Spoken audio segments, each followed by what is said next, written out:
Hello, I'm your host, Kayla Fisk, and welcome to the world of birds.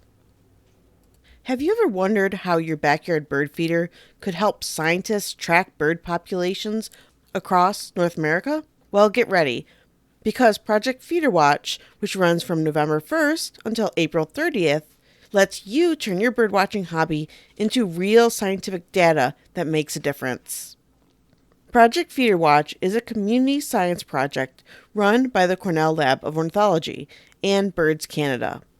Each winter, thousands of bird lovers, from beginners to experts, count the birds that visit their feeders, record their data, and share it with these two organizations. It's one of the easiest and most rewarding ways to help track bird populations and understand how our feathered friends are changing over time. Project Feederwatch has been running for over 35 years, and when you participate, you're not just watching birds for fun. You're helping scientists study things like how bird populations are shifting with weather and climate, which species are thriving or declining, and how diseases or habitat changes affect common backyard birds. And the data collected has also helped scientists document things such as the northward spread of species like the northern cardinal, as well as the decline in evening grosbeaks and other finches. This kind of long-term data simply wouldn't exist without the help of thousands of volunteers, people just like you and me. Pretty amazing for something you can do right from your window. So, how do you join Project Feederwatch and what's involved? So, first you want to go to feederwatch.org and click join. There is a small annual fee of $18 that helps support research and gives you access to all their tools and resources, including an app that makes it super easy to record and submit your sightings. Step 2 is have a bird feeding station or set one up. This could be just a few feeders, a bird bath, or even just scattering seed on the ground. You can make the station as simple or as complex as you want, with either just black oil sunflower seeds, which is the favorite food of most of the species that may visit, or offer a huge buffet including sunflowers, safflowers, peanuts, suet, and Niger seeds, which is great if you want to attract finches.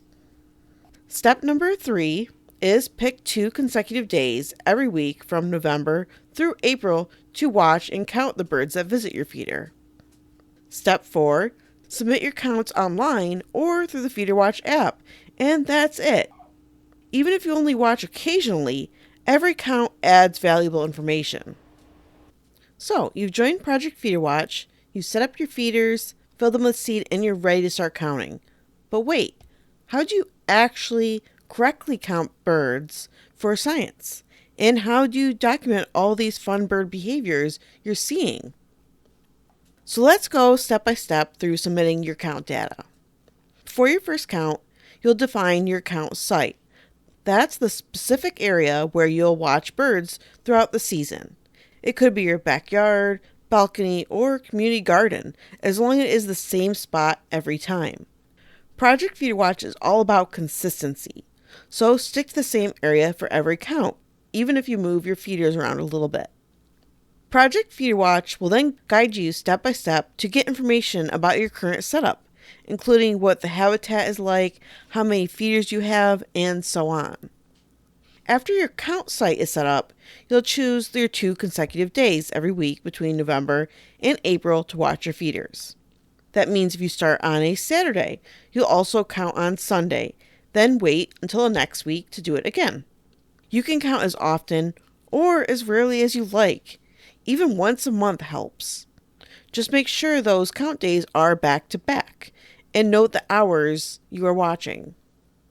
Now, for the fun part, the counting. So here's the main point.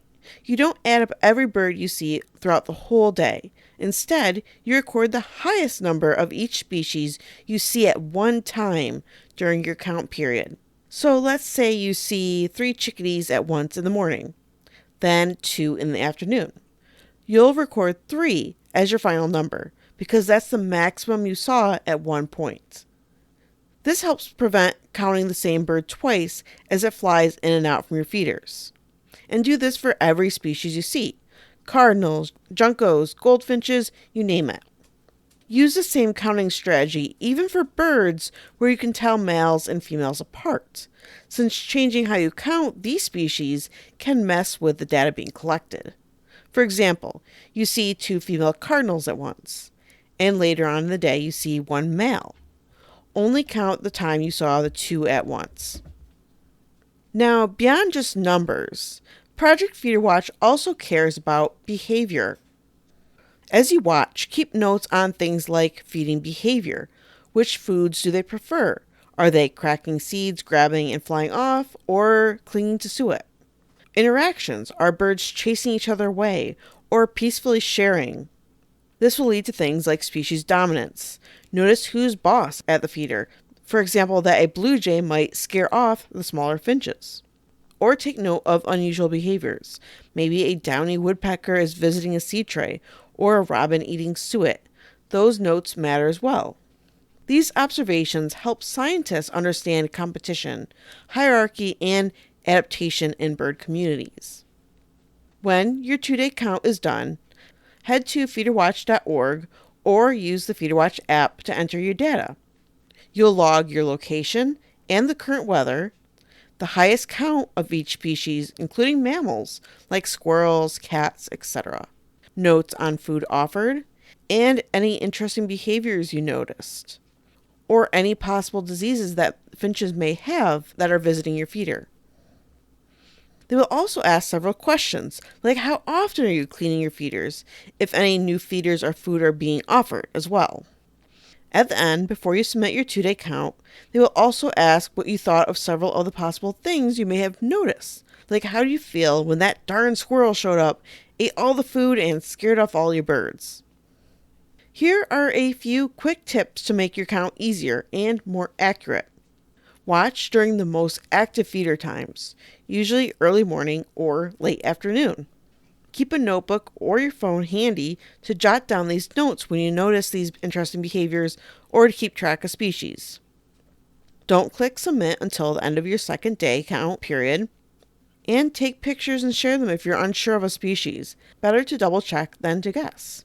And remember, every observation, even if you saw no birds at all, still gives scientists valuable information. And that's it. You're officially ready to count birds like a pro for Project Feederwatch. Every number you report helps scientists track bird populations, migration changes, and the effect of climate and habitat shifts. So grab your coffee, your field guide, and your phone, because this winter, your backyard is part of a nationwide bird lab.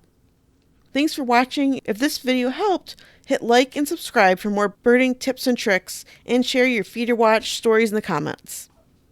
Happy counting, and may your feeders be busy this winter.